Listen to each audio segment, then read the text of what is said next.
Good afternoon, everyone, and welcome to this HSJCC webinar on the London Justice Centre. My name is Trevor Timchak, and I'm the chair of the Communications and Knowledge Exchange Committee. And for this webinar, we will have a question and answer period at the end. You can type your questions in the chat or in the Q&A box. And this webinar is being recorded. The recording and the PowerPoint presentation will be posted on our website soon after the webinar, and you will be emailed the links to those. There will also be a brief evaluation survey sent out, so please fill that out if you could. About the HSJCC network, we're a network comprised of 38 local committees, 14 regional committees, and 1 provincial HSJCC. Each of us is a voluntary collaboration between health and social service organizations, community mental health and addiction organizations, and partners from the justice sector, including Crown attorneys, judges, police services, and correctional service providers. I'd also like to do a land acknowledgement, and by coincidence, I'm in the London area myself, so I'm doing it from that perspective. We acknowledge our presence on the traditional lands of the Anishinaabe, Haudenosaunee, Lenape, and Attawanadron, and the treaties that govern them. For many thousands of years, Indigenous peoples have lived on this land, and when the newcomers arrived, they helped the first travelers to this territory and shared their knowledge for survival in what was at times a harsh climate. We acknowledge with respect the history, spirituality, and culture of the Indigenous peoples with whom these treaties were signed in good faith. This territory includes the Chippewas of the Thames First Nation, the Oneida Nation of the Thames, and the Munsee Delaware Nation, and is also home to many Métis and Inuit people, and all of us, both Indigenous and newcomers, are treaty people, equally responsible to uphold the treaties first made here. One of the most overrepresented populations that the HSJCC serves are Indigenous peoples. To me, this is part of the reason that a land acknowledgement is so important at our meetings. When we talk about trauma, when we talk about adverse child experiences, when we talk about many of the reasons that bring our clients to our services, we are talking about the effects of not only historic events involving Indigenous peoples, but about things that continue to happen today. The word reconciliation is used a great deal, though even as a fairly passive observer, I don't know that much is being accomplished in pursuit of it. At the HSJCC, we deal with issues at both the systems level and the service delivery level, and true reconciliation would involve changes at both levels and in some cases go well beyond our scope. However, I know from over 2 decades of involvement, especially with local committees, that we can affect change at the service delivery level, and I hope that we can keep doing that with reconciliation in mind as more than a trendy buzzword. Thank you. And with that, I will turn things over to Noelle Brady, who is the Crown at the London Justice Centre. She's here. Oh, maybe not. I know we had some delays. Maybe it looks like there might be a technical issue there. I'm happy to begin. My name is Mike Brooks. I'm the manager here at Justice Centres and MEG's Criminal Law Division. Noelle, as the Crown Counsel at Justice Centres in London, will join me in a second. I hope folks can see my screen. We did bring along a presentation this afternoon. We'd like to start with some general overview of our presentation. I don't know. I'm just going to check. Oh. Mike, I'm just available. I just want to make sure that you have the deck that was just received. I do indeed, yeah. So Noelle, I think it makes sense. We'll just start with a bit of an overview of the presentation. I've started sharing my screen, so perhaps you could take it and then we'll go from there. Okay, sorry if we were just having a technical issue, everyone. I think there's a comment about the sound. Can everyone hear me? Yep, thumbs up. Okay, great. Sorry about that. Yes, thank you all for joining us. I'm pleased to present the information regarding the London Justice Centre pilot. As Mike was saying, while I was having my technical issues, we're going to discuss some background regarding justice centers generally, what the long-term vision is for justice centers in Ontario, as well looking at specifically what has been happening in London with regard to the development and implementation of the London Justice Centre. We're pleased to be joined by both some of our community partners, including St. Leonard's Community Services, Youth Opportunities Unlimited, and Amy O'Malley, who has been the assigned duty counsel for the London Justice Centre until very recently, and is staff counsel with Legal Aid Ontario. So I'd like to thank all of them for joining us, and I look forward to any questions at the end, and we'll talk as quick as possible to overcome our early technical issues. So thank you again, and I'll just turn it over to Mike to give a brief overview of the Justice Centre concept. Thanks very much. Some folks may know, some folks may not know. We're doing this work in 4 different communities across Ontario. London is one of them. There are 2 initiatives in Toronto, and then one that is just on the cusp of launching in Kenora. So we like to start with some basic information on the Justice Centre model itself, and then we'll transition. We'll talk more specifically about what's happening on the ground here in London, and you'll get to hear directly from some of the people that are really making it work on the ground level.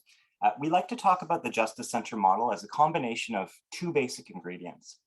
The first ingredient is a problem-solving court model. You can think of that something like an adult therapeutic court or a drug treatment court.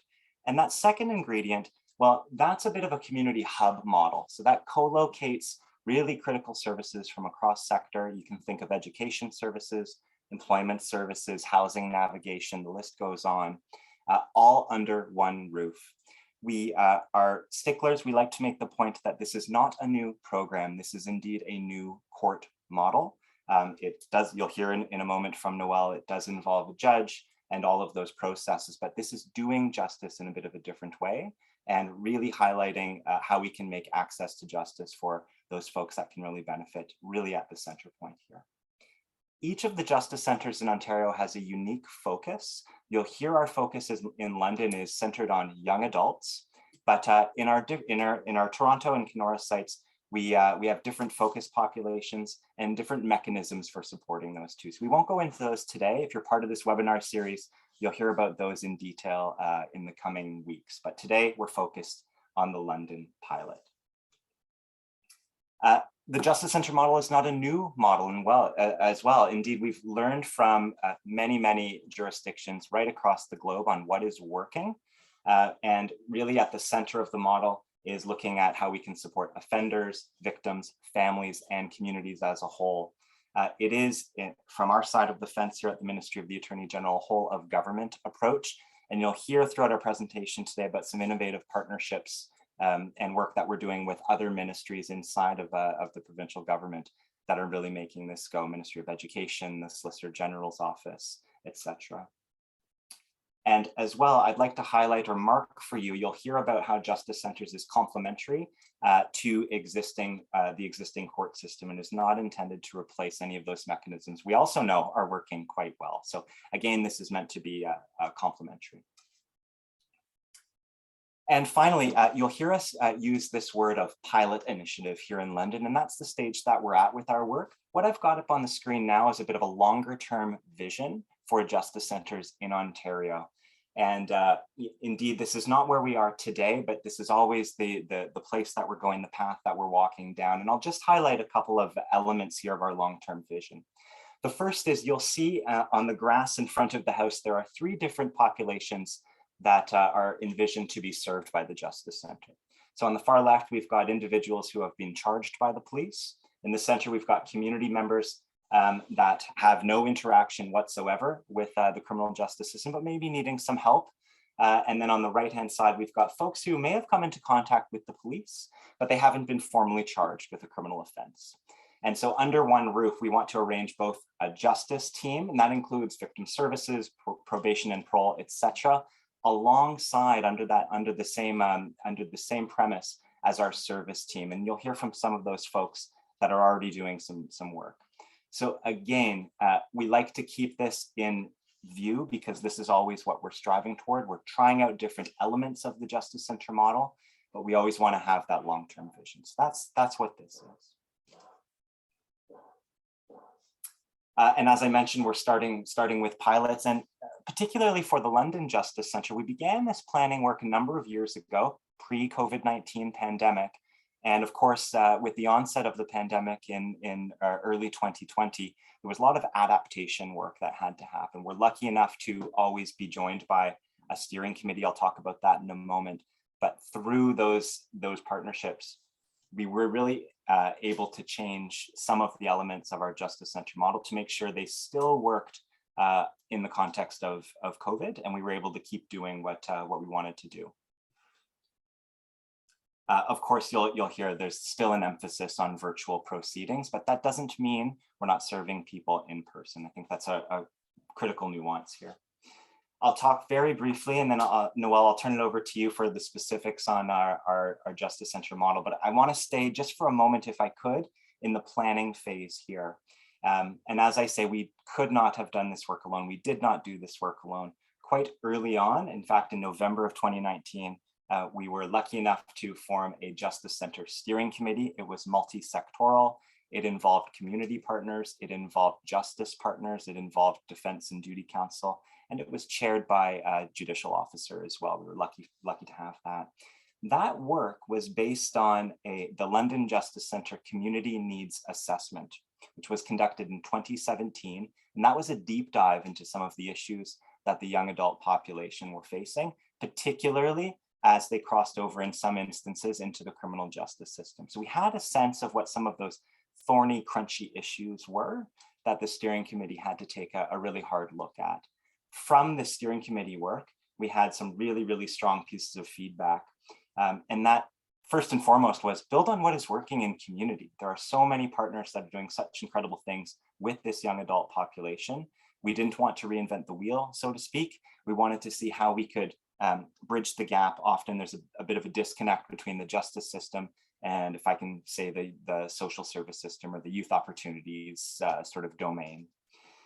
And the second piece that I'll just end on here is focus on making sure culturally relevant supports are made available. We've forged new referral pathways and we've strengthened existing ones. And that means that we get to connect young people with the services that are absolutely best positioned to help them as they move through the criminal justice system.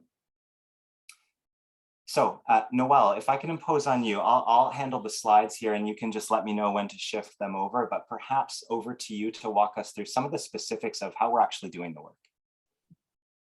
Thanks, Mike.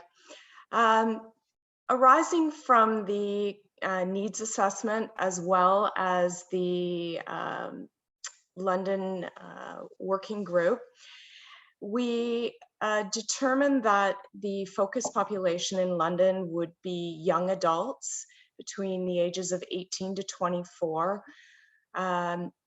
That focus population was identified through many discussions and analysis of the challenges that this demographic was facing in our community, relating to mental health, addictions, homelessness, and a disconnection from traditional support systems that were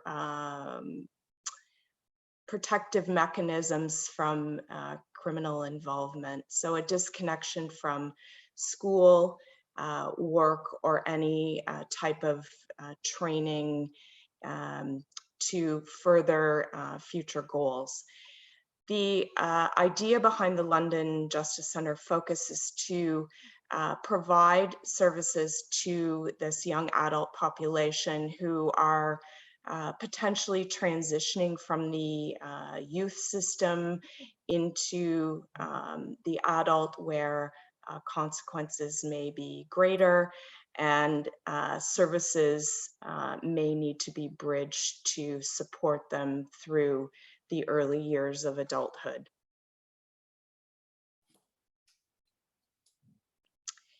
The Justice Centre pilot in London has been operating since September of 2020, focusing on in-depth needs assessments for all individuals who participate in the court. The participation relates to low to moderate level offenses and is completely voluntary.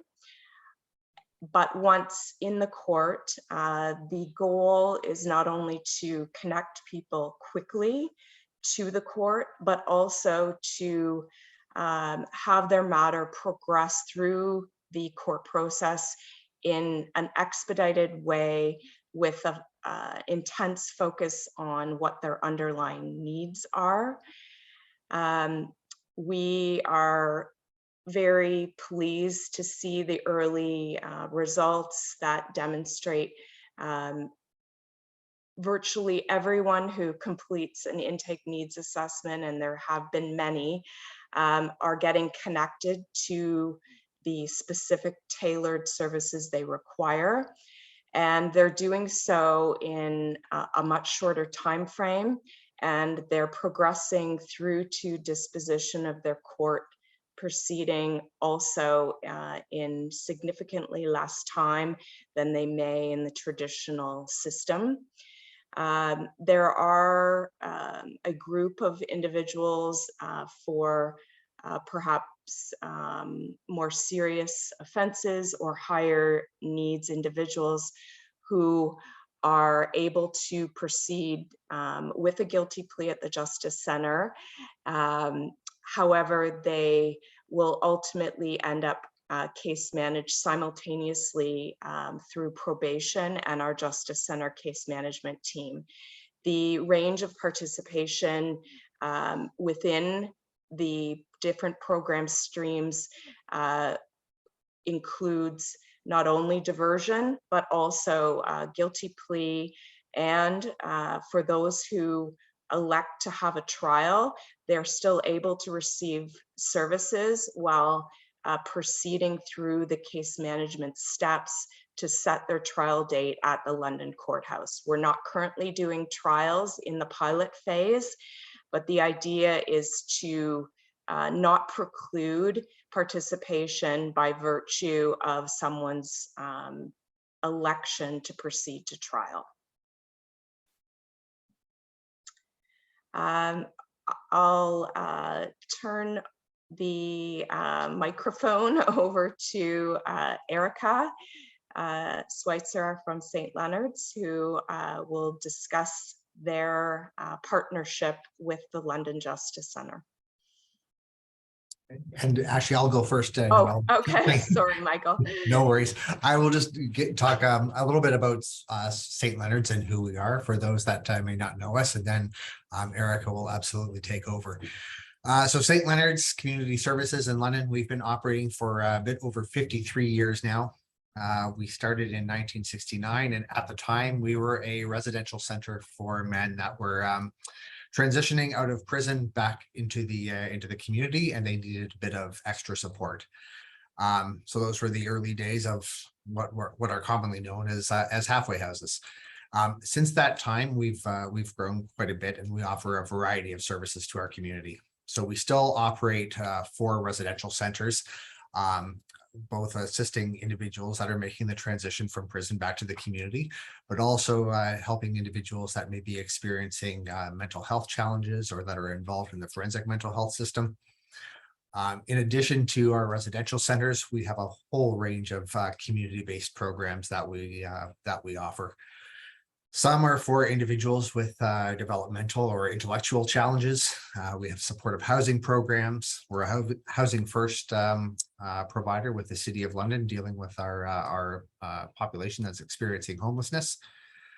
We have a number of school-based programs and services where our school boards, our local teachers or principals can ask us to come in to help deal with struggles that they may be experiencing in the school setting. And that could be anything from bullying to racism to class conflicts or even individual conflicts between students. And we continue to be very much involved in all things related to the justice system. So we see individuals that may be on probation or who could be completing community service. And we have a number of diversion programs. So I did see that there was a question in the chat about diversion. We provide both pre and post-charge diversion programs for youth and adults. They can be referred to us by our partners at the London Police Services, or they can be referred to us directly from the courts. We are a fully accredited organization, so we have a 4-year accreditation through the Canadian Centre for Accreditation, and that covers both community-based social services as well as youth justice standards. In doing all of that, I mean, as you might imagine, we have to have a very collaborative relationship with other community service agencies. There's not one agency that can do all things. And we have developed some amazing partnerships with other organizations so that we can really wrap the services around the individuals as they need them. That reputation of excellence and that expertise that we have in providing these services is one of the reasons why we were asked to be one of the partners in developing the London Justice Centre. So I will turn it over to Erica Schweitzer, who is my colleague and who is much closer to the work than I am, and she can talk more specifically about what that looks like in practice. Wonderful, thanks, Michael. So just to speak specifically about St. Leonard's and what we provide and how we work closely with the Justice Centre. So we are responsible for providing the 2 full-time intake and case management workers that support individuals who are referred to the Justice Centre program. So we have an established, fairly in-depth intake process, and this allows us to gather the relevant information required to best support these individuals that are coming through the Justice Centre. So this also includes administering the GAIN short screener, which helps us to quickly identify possible areas of support that may be required for these individuals around specific mental health or substance use. From there, we really ensure that we can meet these individuals where they're at. So this helps us gain a greater understanding for what their needs are and how we can help support them through the program. So part of this process also involves the creating a participation agreement, where we're looking at what these individuals require support with. So we call these individual accountability measures, and this slide will show you a list that is definitely not exhaustive, but gives you a good idea of all of the things that we can set up for and assign individuals to complete and with the participants. So they're part of these conversations. It's not us telling them what they need to do. It's a conversation around what they feel is going to be best suited and supported to their needs that they require. This also includes making referrals to community supports that will assist in connecting these participants to the required resources and services. Most commonly, referrals have been around counseling, employment, and housing, which is probably not surprising, but those are the highest need areas that we've been seeing. And also, there's a couple pictures that you'll see on this slide here that are actually created by participants that we have had come through the Justice Centre. So obviously there's a lot of strengths and talent with these individuals. And again, we're really focused on those strengths and honing in on those so we can ensure that we're highlighting the individual strengths throughout their involvement with the Justice Center. So all of our staff embrace a restorative mindset. Us, like at St. Leonard's here, we are committed to becoming a restorative agency, which involves providing a full 2-day training to all of our internal staff. This allows us to gain a greater understanding of each individual's story so that we are able to support them in a way that's most suitable and appropriate for them. Part of that is also providing that training to the broader Justice Center team. So just yesterday, actually, we completed day 1 of our training for the Justice Center team that included about 25 of us all coming together across different agencies and providers to complete that day 1 of the 2-day restorative practice training. This slide just gives you a quick snapshot of what's been happening to date. So since September 2020, and you have to remember there was COVID in there, we launched, just in time to try to navigate a new program around COVID. So we've received 211 referrals, 193 intake assessments have been completed. And out of those, there has been 927 individual accountability measures assigned, which is an incredible number, and 180 successful completions. The highest needs that are identified primarily out of the intake assessment process is within the mental health and addictions area. So again, making those appropriate referrals, meeting individuals where they're at so that we can connect them to the appropriate supports and services that they require in order to prevent them from cycling through the justice system. So, thanks, Erica. Yeah, we work closely, obviously, with YOU, and I believe Steve is here to take on the next few slides. Yes, I'm going to ask Steve Cordes, who's the Executive Director of Youth Opportunities Unlimited, to speak a bit about the physical location of the Justice Center. Although we have been operating the court virtually, in-person services have continued throughout the entire time since the launch. And we look forward in the future to having court in person at this location. So I'll turn it over to Steve to speak about their services and connection with the Justice Center.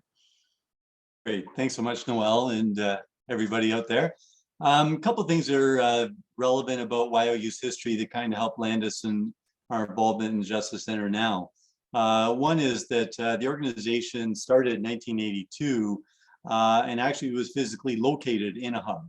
It was a community services hub that was an incubator of local not-for-profit social service organizations in the City of London.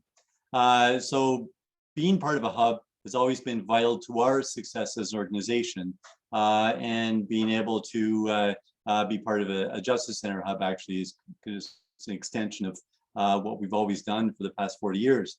And the other is that when we started in 1982, we actually started with, soon after we opened our doors, 2 fee-for-service contracts, one with the City of London around what is now their Ontario Works caseload, supporting youth on welfare at the time around employment and education and training goals. And the other is with our local probation and parole office, and looking at specific employment preparation services for young people, excuse me, that have been on the wrong side of the justice community. So our history and all that stuff is longstanding and certainly supports our ongoing interest in supporting particularly marginalized young people in our communities. So the image that you're looking at there are actually two different buildings that are owned by YOU, but really are significant community hubs.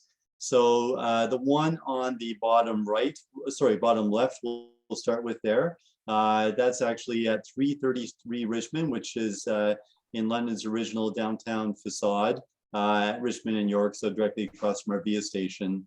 In that building, it's called phase 1 of Jones Place. But in that building, you can see that's really where actually a significant part of the Justice Center work takes place in London. And in addition to that, it's embedded within employment, housing, and training programs that are offered to young people in our community. So it's very much a community feel already in there. And that actually is where the peer mentor is based from. So when a young person comes in for his Justice Center appointment, his or her first point of contact physically would be with a young person who has lived experience, whether they've been involved in justice or not. It's not about that, but they've had lived experience with some challenging times, and they understand what it's like to be going through services like this that can be so and are set up in many ways to be so adversarial, and help support them through it in a way that that is what we all want, which is a supportive go forward model. On the bottom right hand image there, you're looking at a building that is called the Cornerstone Building. It's directly across the street. These two buildings face each other on Richmond Street. And that's really where the bigger footprint around justice is. And a couple of things, you'll see the red circles there. So the intake office, where the intake team works out of, is within the first double set of doors there. And that actually is that very first appointment. That would be the starting point. That's with St. Leonard's and the CMHA, other community partners and so on, would be anchoring support out of there. Also too, you'll see in the bottom right-hand image there, social enterprise training program. One of the opportunities that we bring to the table with YOU's focus on employment and training and housing supports for youth is that we can integrate a lot of services to young people coming through the Justice Center just by providing low barriered access and intentional access to the population. So that social enterprise space actually is a cafe. So in that cafe, we're training between 10 to 20 young people at any one time. Certainly not all of them involved in the Justice Center, but they can be involved in the Justice Center. Justice Center participants can certainly choose to participate in that program as part of their plan around employment and training going forward. So that space is public space. That space is a cafe, a lot of catering. We do community-based catering for Meals on Wheels, Dale Brain Injury Services, as well as corporate catering, as well as just drop-in lunches and so on. So they're providing on average 400 meals a day on average to people. Young people going through that are learning everything related to the food industry, from the food preparation on over to the service, on over to the customer care and the follow-up and so on.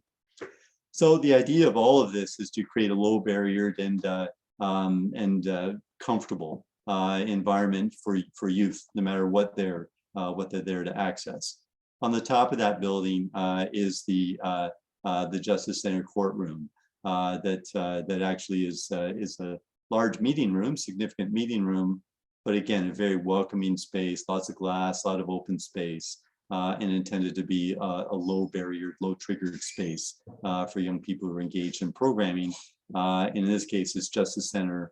When it's not being used as Justice Center, it's also a workshop room, it's also a meeting space. In fact, young tenants that live in that building, they also use that space significantly. We have a tenant association in that building. There's 30 apartments. And the tenant association right now actually is very active in growing some plants that go on the rooftop of that building, and they'll be cultivating it. And really it's intended to be very user-friendly space for young people that have experienced precarious or lack of housing in our community. Let's go on to the next slide. Tiny bit about YOU's model of care. It can be a very complex offering when you look at all the menu of services that are available to young people. At any one time at YOU, we probably have 20 different projects on the go. They could be very small in scale, such as we have a dental program. And then that dental program, we can help young people who don't have adequate dental support to receive some extensive dental care to dentists that are donating their services, the Schulich School of Dentistry, and on over to even purchasing extensive dental services. So I'll tell you the best example I can think about is a young person that was in our program now a number of years ago. Again, not a Justice Center participant, but the point is these services are available to Justice Center participants. So a young woman who just turned 19 had been experiencing homelessness for 2 years, ended up living in that building that you just saw an image of. And she had, I think she had 6 teeth.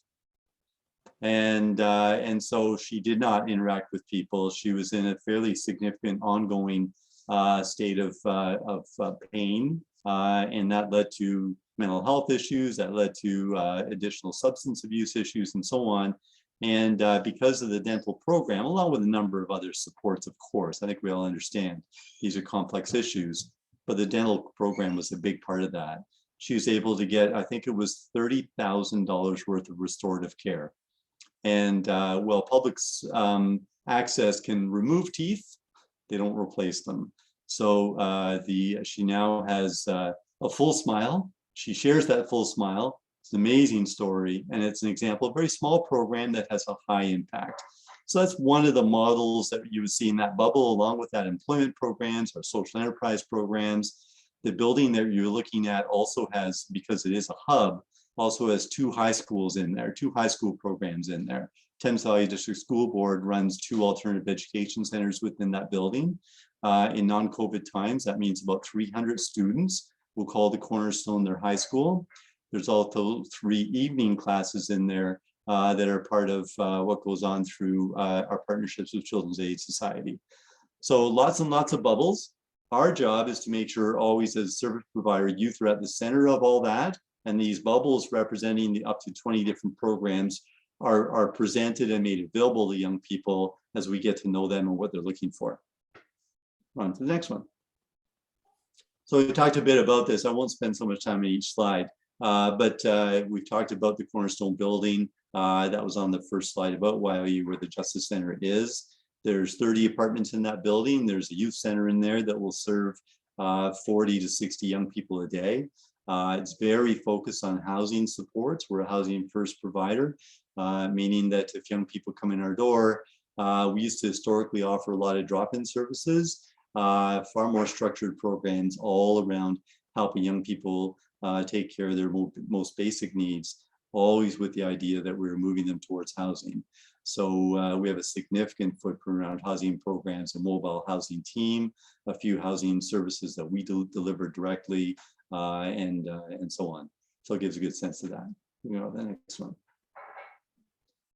The image that you're looking at there, I think, kind of helps tell the stories of what we do. So the image on the right, the young person that's in that picture, the story that he shares publicly is what I would share with you.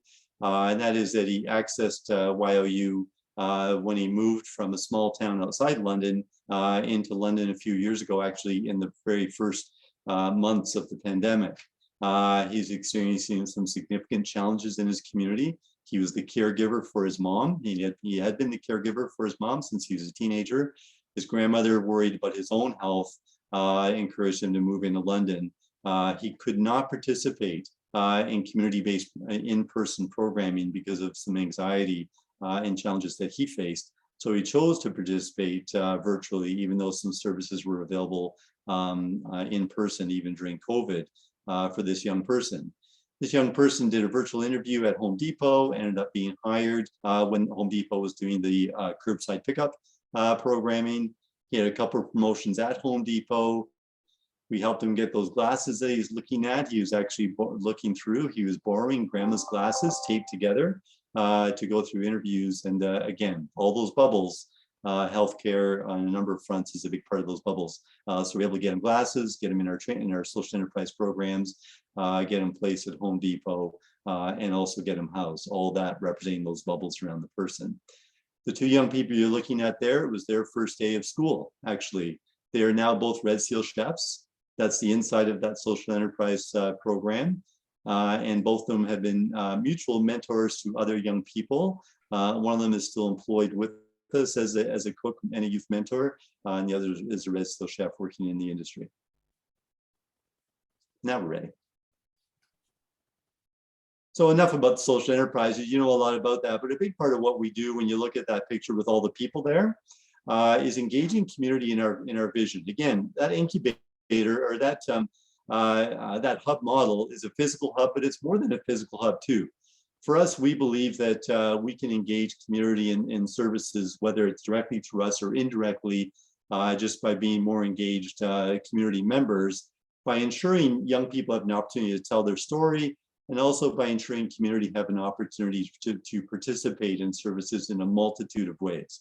So that's on the roof deck of that building where the youth hub takes place, or sorry, where the Justice Center takes place. And that's a dinner, and the speaker that they're listening to is a young person who had experienced homelessness, experienced mental health issues, and actually, well, in our program had graduated from a local community college, was able to speak to all that and the asset-based approach that went with that. And out of that, our goal is that they walk away with a different understanding of homelessness, a different understanding of community, and some sense of call to action as individual community members. What can I do? Whether it's at YOU, whether it's other community organizations they care about, and so on.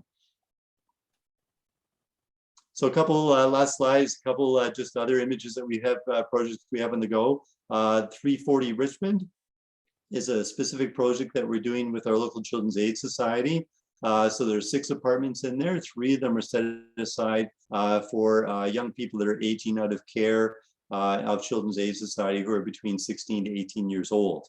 So these are folks that are, the acronym is VISA. I forget what that stands for, but the V is voluntary. I know that. And these folks are jointly case managed between YOU and Children's Aid Society. They get a stipend. CAS pays a per diem for them to have a room.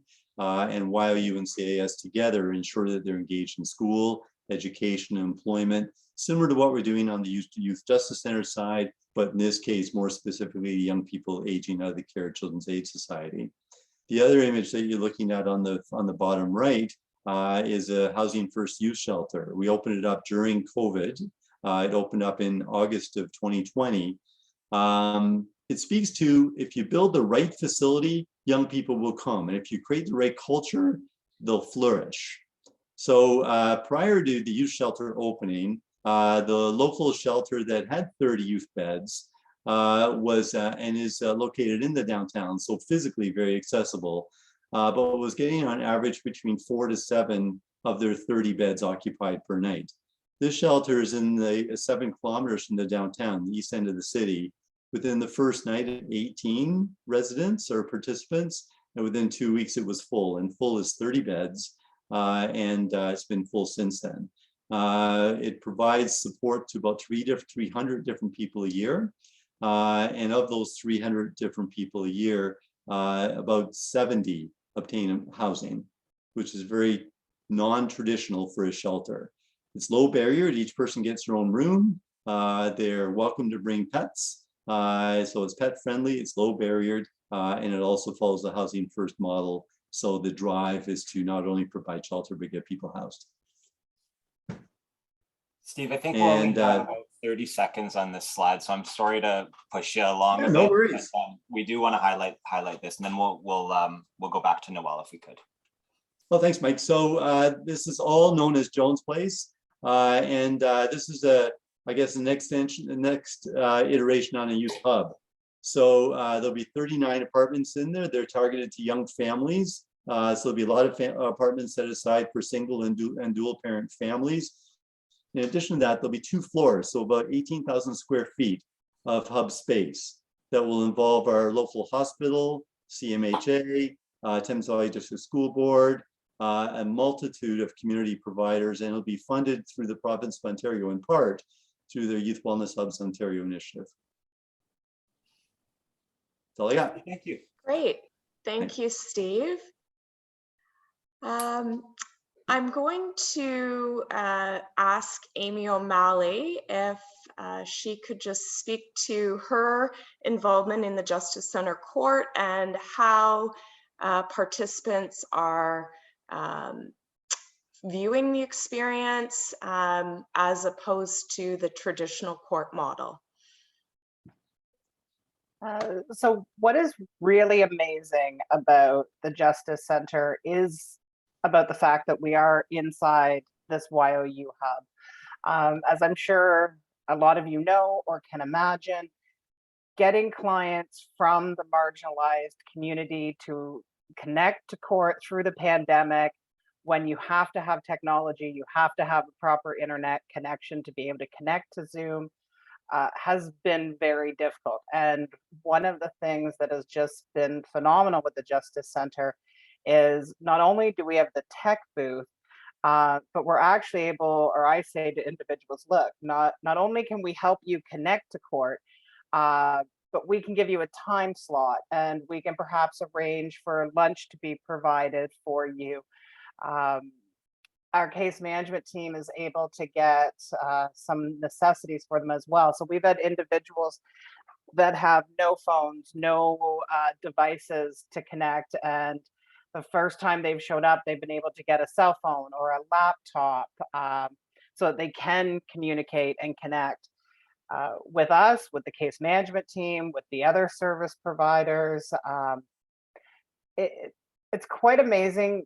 Clients start the process. I'm one of the first contacts that they have when I explain the program, explain what their specific option is. Generally, that first conversation, individuals start out angry and afraid, and there's shame and there's guilt, and they're generally in a very negative place. And through the regular court process, when they finish, they're glad to be finished. But when they finish this program, they're grateful, they're proud, they've accomplished things. And I really have to stress how amazing our case management team is. Because with this program, in the regular court stream, we say, okay, you go do 1, 2, 3, and the Crown will agree to this, and you need to go complete 1, 2, 3 completely on your own. Good luck. With this program, we've got people who hold their hand and walk them through 1, 2, 3. Our case management team has typed out letters or handwritten letters for individuals that are struggling to complete tasks and just can't seem to get it down on paper. They'll allow them to dictate things to them. The peer mentor is amazing because when they come in and they're terrified of that first court appearance, there's someone friendly right there saying, don't worry, we'll get you connected to Zoom. It really is a completely different atmosphere, completely different culture. And you really see a large buy-in from the participants because of that. When the judge remembers what's going on in their life, when their case management team is texting just to check in because they know they're having a tough week, they really feel a part of this. And the outcomes are just phenomenal. As you can see, I should probably refer to the actual chart. One of the things that is absolutely phenomenal is the very last line, that 50% of our participants have reported improvements in their mental health upon completing their matter, which anyone who's worked in the traditional court system can tell you, normally no one comes out of court feeling like they've improved their mental health. But it really comes back to the fact that the community is involved in this, right? And so they feel a part of something. And the case management team is so creative in playing to individual strengths. When you saw in earlier slides and heard about people doing paintings and vision boards, or performing songs, that's often something that started out as, okay, we want you to do a letter of reflection. Okay, well, the idea of writing a letter isn't great for you, but you're really good at writing poems, or you're really amazing at songs or artwork. All right, well, let's shift and let's find your strength and let's play to that. And it really changes the outlook. and the buy-in from the participants, right? The fact that it really is individualized. It completely changes their desire to be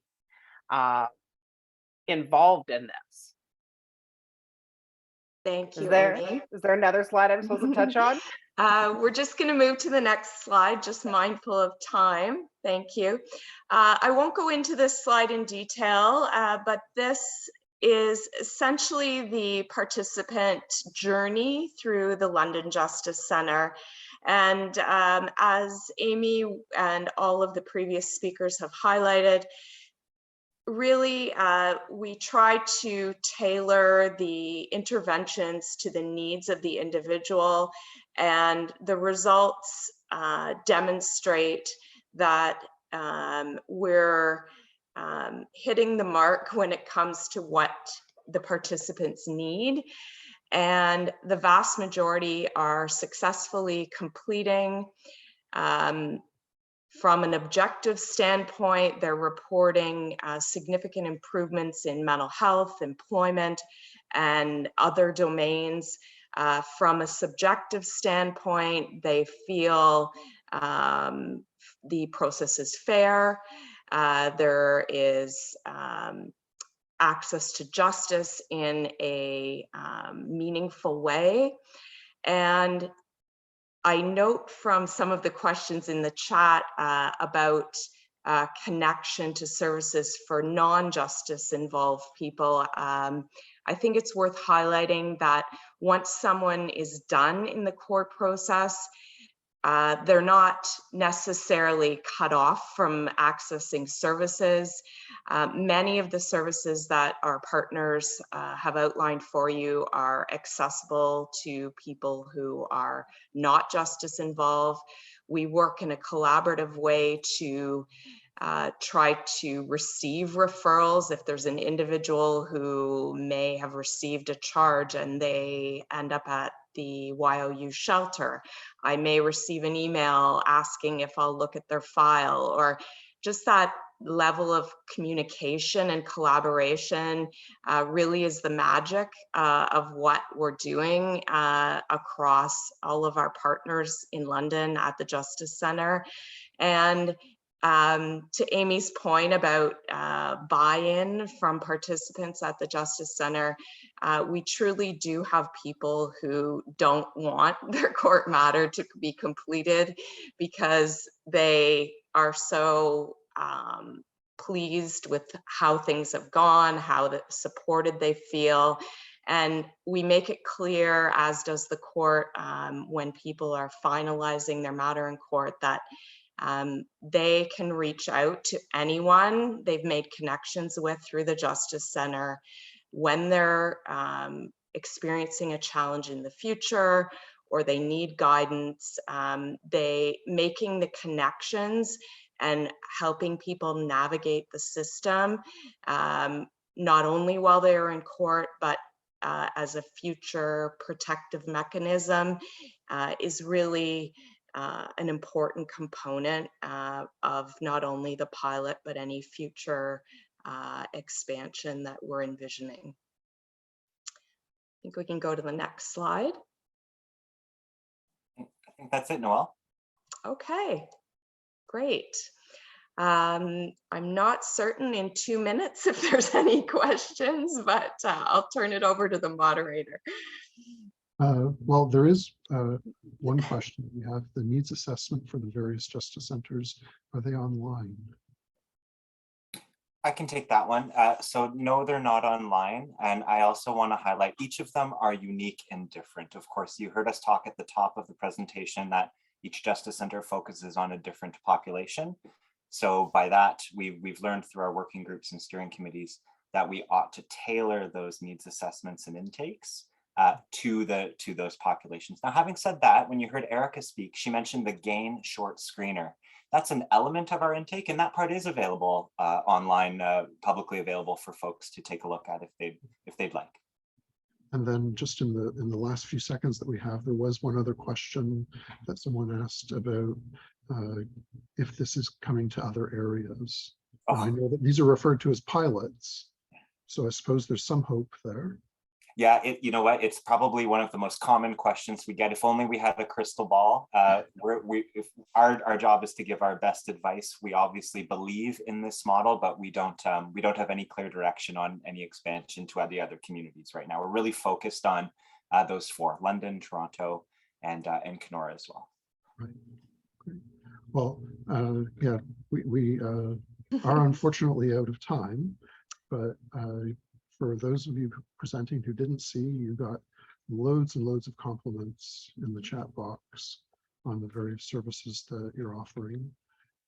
And you're now getting lots of thanks coming in as well. Well, thank you to the audience. Well, thank you, and we're happy for anyone to reach out and ask questions. It's I know from many years in different communities in the West, involvement in the HSJCC is really the foundation of the type of philosophy that we're hoping to achieve. And it's all of that great early work and ongoing work with your committee that has given us the ability to expand upon that thinking, and we thank you for all the work you've done. Thank you. And thank you everyone for attending. And there is actually another Justice Center being profiled in 2 days. So please join us for that. And thank you, everyone. Thank you. Have a great day. Thanks, everyone.